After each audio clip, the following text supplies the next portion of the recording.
Hey, beautiful people, it's your girl, April Sampé, back with another episode of Veg Out and Dine podcast. Listen, I hope you all are magically delicious. I know I am. Anyway, today we're going to be talking to a woman who breathes life into food deserts. I'm talking about ChefCole Lawson. Now listen, I know you want to meet her, but before I introduce you, can we please hear from our sponsors? This ain't your grandmama's ugly. Listen, it's a lifestyle, a movement, and a brand. Get your ugly shirts at www.uglybyaprilsampé.com. Ugly, understand God loves you.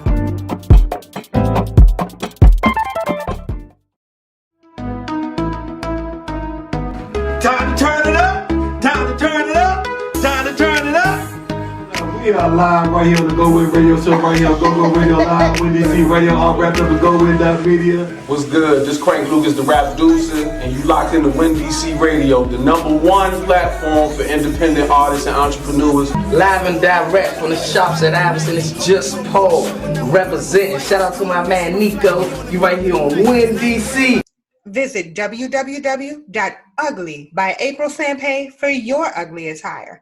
And don't forget to download the WinDC app so you can be up to date on all independent artists and entrepreneurs in your community.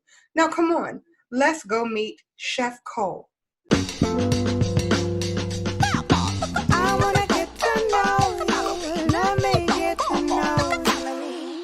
Hey girl, hey, how you doing? I'm doing good. How are you? I'm blessed and highly favored. Honey, I'm magically delicious, so we both doing well. I got ChefCole Lawson in the building. I'm so happy to see you. And I love hearing your voice on Clubhouse because you always have so many gems that you are dropping. How's everything going for you? Everything has been really, really great. I will definitely say, I had my own set of struggles to deal with as we went through this year together. But I would say that overall, I have seen so much connection, like on the bare bones, outside of finances, outside of like losing people. I've seen so much connection, so much community. And I think that has really like brought me back to my center and what I value the most in the world beyond finances and jobs. And it really kind of put me back into my heart space for a little bit. Yeah, well, I like the way you said it brought you back to your center. And I know that, you're a healer all the way around. So when did you know that you were capable of healing people?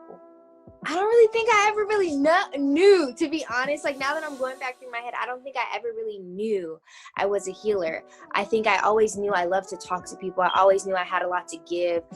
Ever since I was younger, everyone told me I had an old soul and so much wisdom just pouring out of me. I was in the military for a little bit and I worked in healthcare in the military. I was a lab technician for about 5 years. I specialized in blood bank. And it's so ironic because when I went to the military, I initially was going because I wanted to be a mass communication specialist. I was taking photography in high school and that's what I really wanted to do. I wanted to write poetry, write articles, and shoot photos. However, I wasn't able to leave in the time I needed to leave for boot camp. So I was kind of volunteered to be, a corpsman, which is like a medic. I finished my medic school and I was actually voluntold to go to lab school to have that background because they needed more people to fill it. And at the time, I did not understand why this was where my life was going because I hated everything about it. It was so mundane.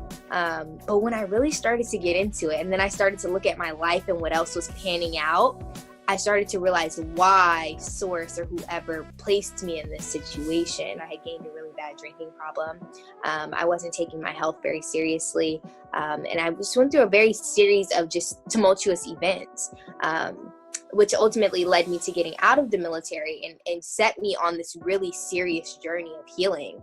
And in this journey of healing, I realized that it all stemmed from that foundation of that medical lab science and that that place in my life that I was at that I had no idea why I had got there. Once I got out of the military and I started my own journey, just a little background, I got out of the military in 2015. I actually got my second DUI when I turned 21.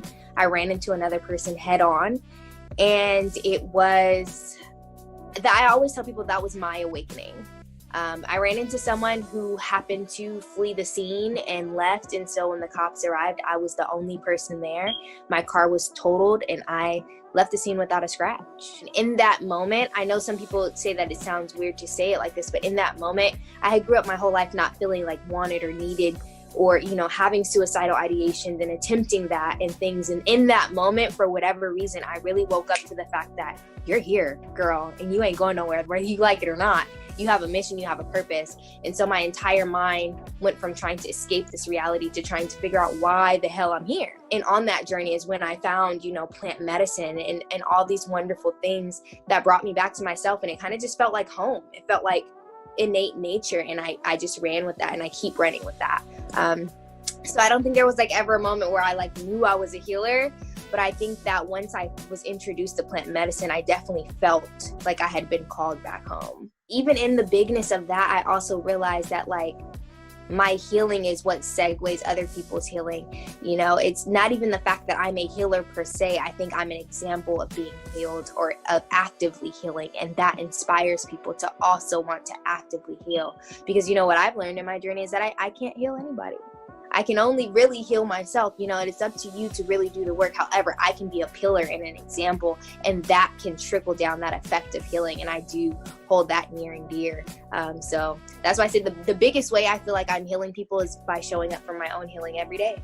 You don't just heal by like plant medicine though. There's so many other levels to you.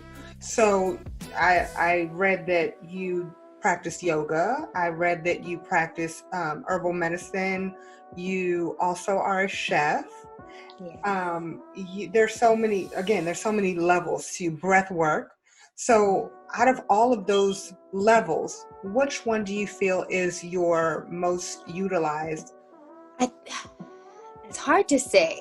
I feel like in my everyday, I do focus on culinary skills the most, just because that's where the bulk of my income comes from. Outside of that, if I had to choose which one I focus on the most, it would probably be breath work and meditation, as well as plant medicine, because on Clubhouse, I do free meditations every morning on Clubhouse, and breath work on Clubhouse. And because that's something that I think is very foundational, that people can grasp and feel immediately, and the work really works when you work it, you know? So I feel like those are the ones that I tend to put my hyper focus into. But as far as like worldly and being a part of the world, I do put a lot of effort into my culinary skills, but I try to link all the things together. But I do think on a very foundational level, like if you're not breathing right, it's a lot of other stuff going on in your life. So I definitely try to get people where it's accessible and where it doesn't hurt their pockets, you know, and something that it's not strenuous for me to give, to teach someone how to breathe properly, you know, that one that can change their life, that can change their health, and it doesn't cost them anything. When you talk about breath work, there's so many people out there who say, I can't meditate, I can't focus on my breathing because I can't focus. What advice would you give to that person? The advice I would give to that person is stop trying to focus. It's literally stop trying to focus, and then once you do that, I feel like a lot more things fall into place. I feel like there's this misconception that meditation is supposed to do something for you, something grand, but it's not. Meditation is literally just a practice of you showing up for yourself, and it looks so different on so many different levels of what meditation can be. But I tell people all the time, like, meditation isn't to quiet your mind. Meditation is to help you observe what it is going on in your mind, so you can choose what it is you want to do. You know what I'm saying? Like, you're going to have a million thoughts throughout the day. That's normal. It's perfectly normal. Monks don't just walk around thoughtless. But what they have created is stillness to be able to consciously choose what thoughts they're going to hold on to. So I think the biggest advice I would give to someone starting meditation is just start, and don't worry about what it looks like. Just show up for your meditation every single day, whether it's 30 seconds, whether it's a minute, whether it's 5 minutes, whether it's 10 minutes. You just show up and allow that to look like whatever that looks like in that moment for you, and watch your practice evolve. You know, I always tell people meditation is not silencing your thoughts, it's organizing them. So I like how you said that. You know, we're saying the same thing in a different way, and I think it's just really how you present it to the people that you're working with. Now, I want to change gears a little bit. I want to talk about the fact that you are a private chef. Yes, I am.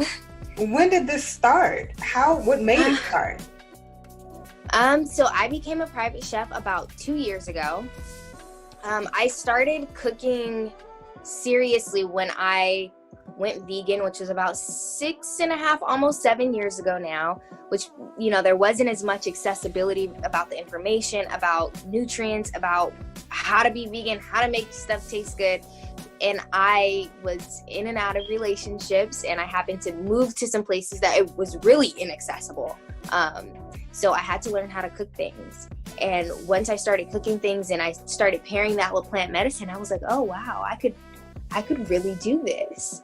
And I didn't see, at the time, I didn't see any vegan chefs. There wasn't any vegan private chefs. There wasn't a lot of nice fine dining vegan restaurants. And when I did see vegan people, they were kind of selling plates, which is great. And I'm not knocking it, but I'm not gonna lie, I get a little fancy. So if I'm trying to go out to eat, I'm trying to go out to eat. Okay. I want to do it.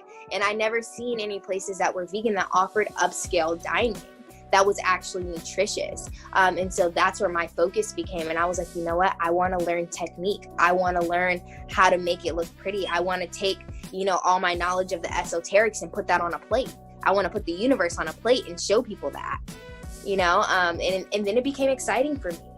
And it became even more exciting when I seen people really love the taste. And they were like, wow, I didn't think I liked vegan food, but I like this, and it made me really happy to know that I can commune with my friends and my families in these gatherings and know that they're eating something nutritious, because I come from a very a Creole family, and so we have a lot of gumbo, seafood, all of that stuff. And then my other side of my family is very Black, so very soul food, which it's fine. But when we really dig deep into what types of food we should be eating for our bodies, it made me feel so much greater when I could provide that for them and still have that same communal essence.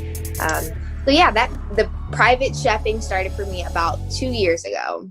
What is the most unusual request that you've had as a private chef? What's crazy? I feel like I don't get a lot of unusual requests, but I feel like that comes with a big disclaimer. So I am this very sweet person, right? But I feel like everyone that encounters me soon figures out that I am very stern and I am very adamant about what I say, and I mean what I say when I say it. So I always like to think that people don't really test my boundaries too often because they know that it's probably not going to end well. But I think that the only craziest things I ever hear nowadays are just people upset about pricing. That's the biggest complaint that I get from people. And I also have to let people know that when you're complaining about my price, we also have to remember that having a private chef is a luxury. Nobody needs a private chef. So if you're trying to flex for somebody, that's a luxury that you personally can't afford right now, which is okay, because these are why I have those other avenues where I offer cooking classes and things like that, is so if there can be an accessible outlet. But that's the craziest thing that I've ever, guys. People will literally be like, can you lower the price? It's my girlfriend's birthday. And I'm like, no, I can't ask my landlord to lower my rent because I'm not making any money. It seems like whenever you're a small business owner, people want to take advantage of that. And I say, why don't you go over to Walmart and ask them if they will discount the price just because it's your girlfriend's birthday? Right. No, they won't. So do you do that when you walk into Macy's? No, you don't. So as a vegan with your transition, talk to me about how difficult it was, or was it difficult for you? I think a lot of things were not difficult. The biggest thing that was difficult for me was actually finding a why and trying to find something to keep me vegan, because I'm not going to be one to cap and, say that I went vegan initially for the animals, or I went vegan for my health, because that wasn't the case. I went vegan initially for the clout. I went vegan because 7 years ago, not a lot of people were vegan, and at the time I was in a time of my life where I was seeking attention in different places, which was also a journey for me, a part of this journey. But that was my reasoning. But in that, I didn't cheat a lot because I'm very disciplined, but I did see moments where I would have those cravings, and I would always wonder, am I not really tied to this journey? And I wasn't, there was nothing tying me to it. And so in that's when I actually started to begin my research and started to understand. And then I started to take a second look, because I was like, okay, well, I'm vegan. I wonder if I could fix my mental health, because I didn't have health issues like physically, but I did have a lot of mental health and trauma issues. And I was like, I wonder if I could use these plants to fix that. And once I started seeing that correlation, then I was like, oh shit, like this is actually something that's working. Like this is something worth keeping up. And that's what really honed me into my journey. Because fortunately I grew up in a house that was lactose intolerant. So the biggest thing that everyone has to get away from, like dairy and cheese, I've been so grateful to never have any strong addiction like that, which I think is usually the hardest thing for people to switch away from. I think the last thing that I switched from was seafood. That was the hardest thing for me to give up, was seafood, because, my culture was rooted in that, and there was a lot of traditions rooted in that. And, I used to love me a good pot of gumbo on Christmas, that was like the go-to thing, or, so I think that was the hardest thing for me to give up. But I started to realize that it's only hard when I said it was hard. Once I started taking away that reasoning for myself for it being hard, then it kind of just got easier. And then also another thing that made my journey really easier is when I started not just focusing on what I was eating, but focusing on my entire environment around me, and was my environment conducive to the lifestyle I was trying to live. I was in a relationship that was hard for me because I was vegan, that person wasn't vegan. I'm cooking 2 different meals all the time, still seeing this stuff, but still in the very beginning phases of me transitioning out. But when I realized that me switching my environment to match the goals that I wanted to have in my life, that really changed everything for me, because then I was around people who were eating vegan, and we were going out to vegan restaurants, and we were doing things, and they were showing me vegan products I could use, and where to buy this vegan shirt from, and all of those things. And that made my journey so much easier, having a tribe of support, because it was so much harder when I was the only person that was vegan. Actually that leads me to another question. I wanted to know, what would you tell a newly transitioning vegan? What advice would you give them to make the transition a little bit smoother? So is that one of the things, having a supportive tribe? Or even if you don't have a tribe, like making sure that your environment is set up for you to win. And that's all the way down to what snacks do you have in your house. I feel like when people transition, they try to transition by meal, but you need to transition first by detoxing your body, detoxing your house, detoxing your kitchen, of all those things that are harming you or creating harm or creating dis-ease in your body, because it makes it so easy to go back to those habits if everything is so easily accessible. If you still have all these same triggers in your house, so like if your favorite thing to do was sit on the couch at 8 p.m. and eat ice cream and watch your favorite show and then binge all these other snacks in the meantime, my suggestion would be like, maybe we switch our nightly activity to a workout, or to something where we're not thinking about or relating to us sitting on the couch and eating our favorite snacks. Because if you try to go and transition, but then at 8 o'clock you still go sit on the couch, you're cueing your body like, oh no, it's snack time. We need snacks. We're craving snacks. So I definitely feel like creating an environment that's conducive to your new lifestyle is the biggest step. But also too, not trying to be a part of any label too soon. Like, I wish somebody would have told me that sooner. I feel like I wouldn't have went through all the ups and downs that I did. And when I say ups and downs, I say ups and downs in my perspective from what's true for me, because I do not shame anyone who, it's accessible and easy for them to eat a lot of vegan processed foods. That's perfectly fine. However, in my journey is focused on health.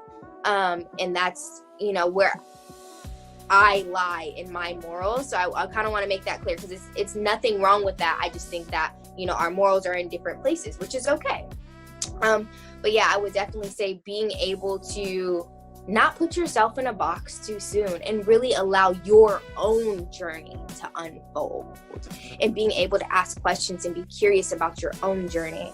because what I see right now is sometimes it's very discouraging, because I'll even go and participate in some. I've had people come for me in some of these vegan rooms on Clubhouse because of my ability to see all sides. Especially being a private chef, I've gone and traveled to places who are literally inaccessible, to where literally food is way more expensive and it's not even good, you know. So to have that knowledge and then look at it, it's like everyone's journey is different, and I would rather help people get to a place to where they're making healthy choices out of what they can, rather than telling them, no, you need to be vegan and give up all this stuff, but they don't have accessibility to the right things to do that. So that's what I would say, is don't be too eager to get in a box or a lane. Be more eager to be involved in your health. And I would definitely say, if you do want to go vegan for you first, and for everything else second, because everything else would be so much easier to hone in on if you go vegan for you.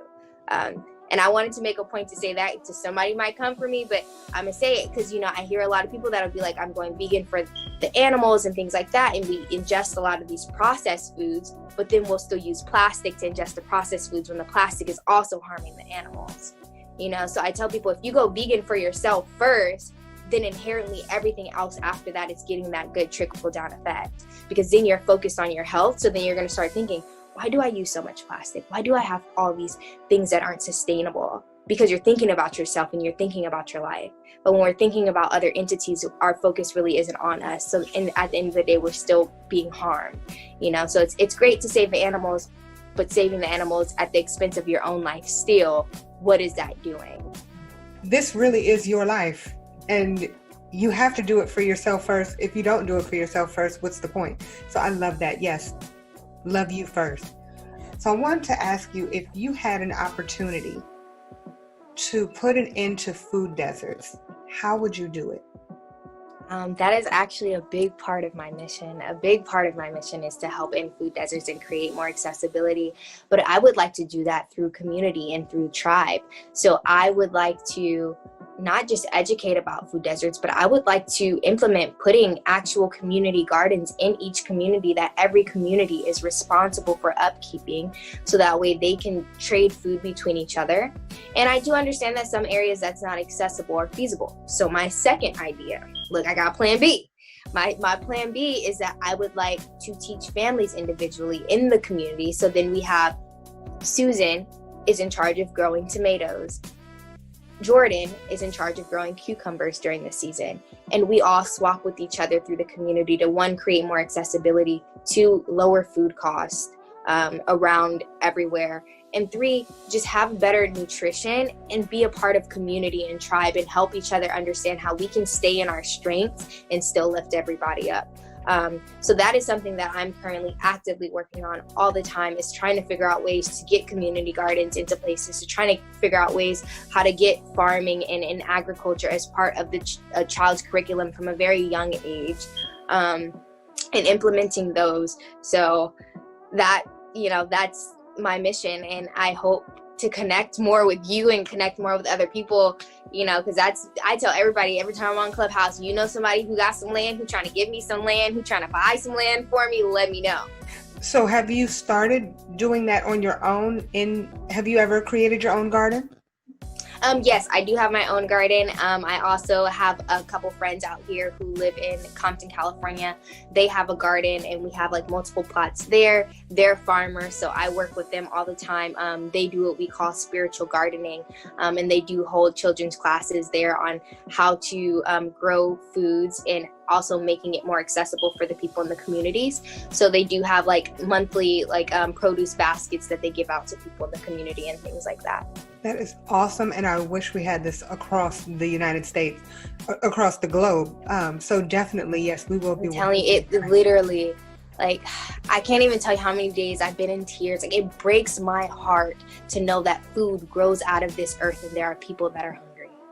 It breaks my heart into pieces to know that people don't have clean water and there's 75% water on this planet.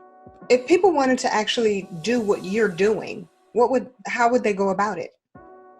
I would say the very first step is start in your own kitchen. So notice the herbs that you tend to use a lot, whether it's basil, whether it's peppermint, rosemary, whatever it is, and start growing it in your kitchen, on your counter. You could also start by looking at YouTube videos of how to repurpose the food that you buy from the grocery store.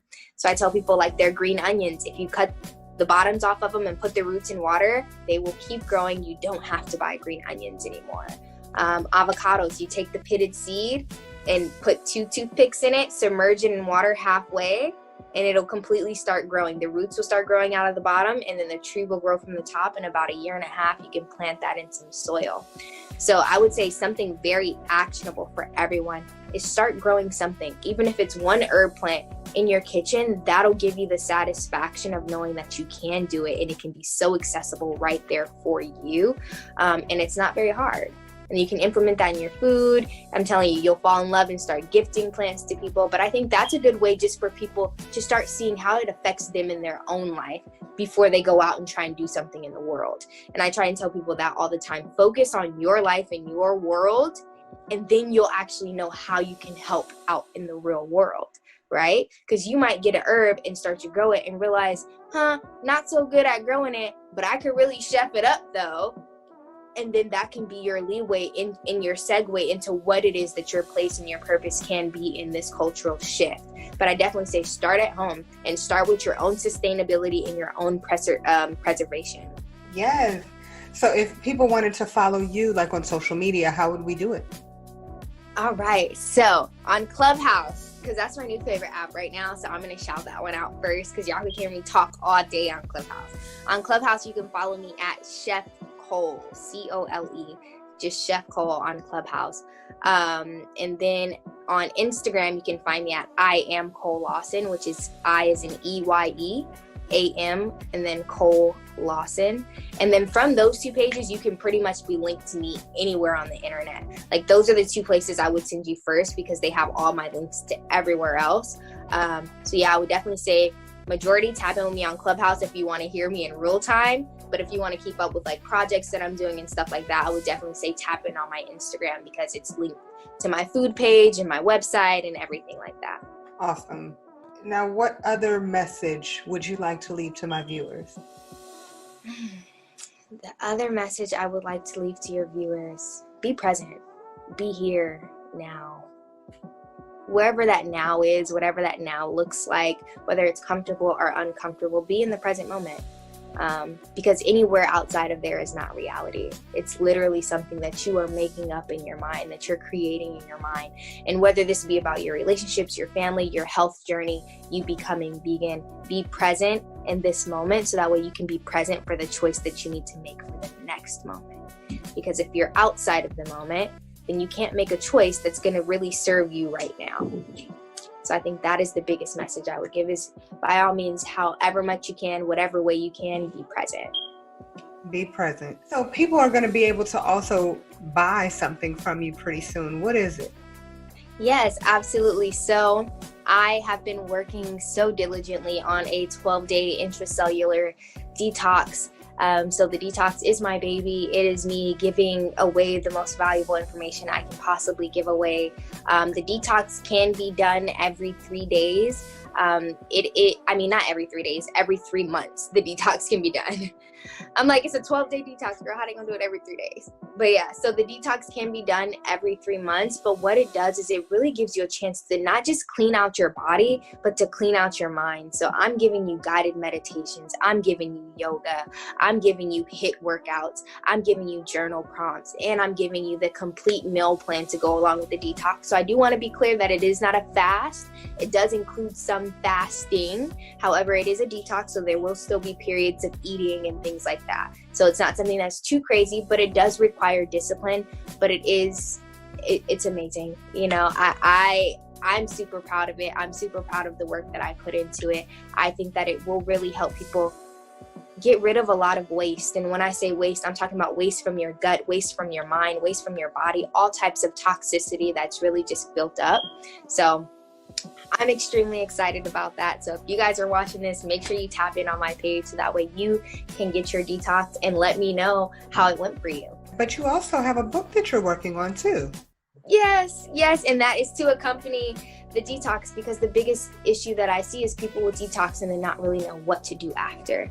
or what to eat after, or how to maintain these habits after, and it kind of just falters back, and then going back to those same toxic habits, which creates more turmoil and toxicity in your body, right? And it's still going to create more disease. So the cookbook is a cookbook to accompany, I mean, it can accompany, or people can buy it outside of it, but it is a comprehensive cookbook of different recipes that you can implement into your now plant-centered life. They will be vegan recipes. However, everyone should buy the book if you are going to live a more plant-centered lifestyle, because you can implement a couple recipes throughout your week while you're transitioning, and that can be something great for you that can remind you of those meals you used to have when you were, you know, eating meat and things like that. So super excited about that cookbook. That cookbook's going to be really, really dope because, again, as we talked about, I do a lot of different healing things. So when I think of recipes, I'm giving you all my recipes, all my sauce, okay? And that sauce isn't just limited to food recipes. I have spell recipes, ritual recipes, you know, all types of things, breathwork recipes. And we don't think of that as food, but those are things we ingest as well. So I definitely included them as a comprehensive recipe book, not just food recipes. Listen, I cannot wait to work with you in the very, very, very near future, because you are just bringing it. You are everything. So thank you so much for being here today. Thank you for having me. I really appreciate it. I really appreciate all the connections that I've been able to build.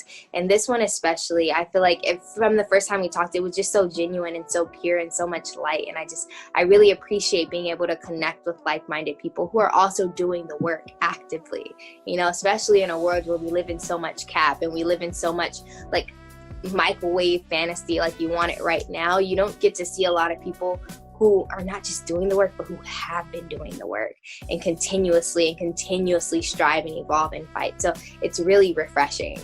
Well, thank you. Having this conversation has been very refreshing. So like I said, I look forward to many more. Yes, absolutely. Be blessed. You too, love. All right, beautiful people. I hope you enjoyed the show. And if you did, please like, share, and subscribe to this channel. Hell, if you didn't, please like, share, and subscribe to this channel. Because if you don't, ain't nobody going to see it. I'm just saying, can we talk?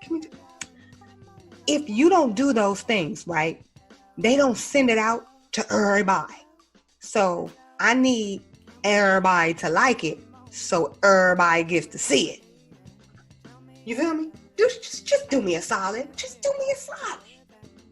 Anyway. Make sure you're following ChefCole Lawson on all social media platforms. Also, visit www.ugly by April Sampé so you can get all the beautiful ugly attire. I'm just saying. And don't forget to download the WinDC app so you can be up to date on all independent artists and entrepreneurs in your community. Now, I'm going to see y'all next week, okay? I'm going to see you next week. I love you long time. Bye-bye then.